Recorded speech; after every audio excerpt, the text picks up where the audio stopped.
Саламатсыздар ма? Сіздерге бүгін силикон форманың жасалу жолын көрсетемін. Осындай ағаштан жасалынған бұйымдар бар. Соны осылай картонға жапсырып аласыз, қозғалмайтындай етіп. Осылай жанын картонмен қоршайсыз, клейдің көмегімен. Асты енді бізге силикон керек болады. Оны мұқият өлшейміз. Бізге өзімізге осыған керекті мөлшерде силиконды өлшеп алатын боламыз. Смазкілеп аламыз осылай. Енді мына жақсылап араластырған силиконымызды асықпай құямыз. Бұйымымыз батып тұруы керек. Бұйымнан силикон форма жасап жатырық та.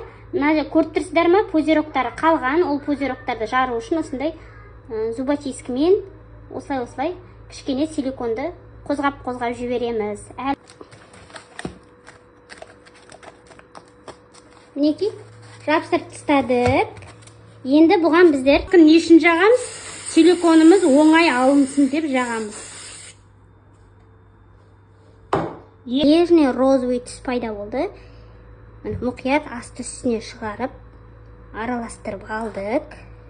Енді біздер құямыз. Сонда пузырьок көп қалмайды.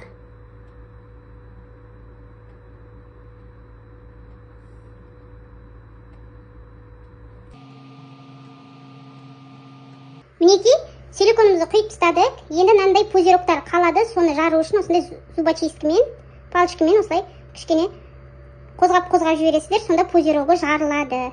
Енді бұл силикон формамыз 12 сағат бойы қатады. 12 сағаттан кейін босататын боламыз. Сол кезде сіздермен қайтадан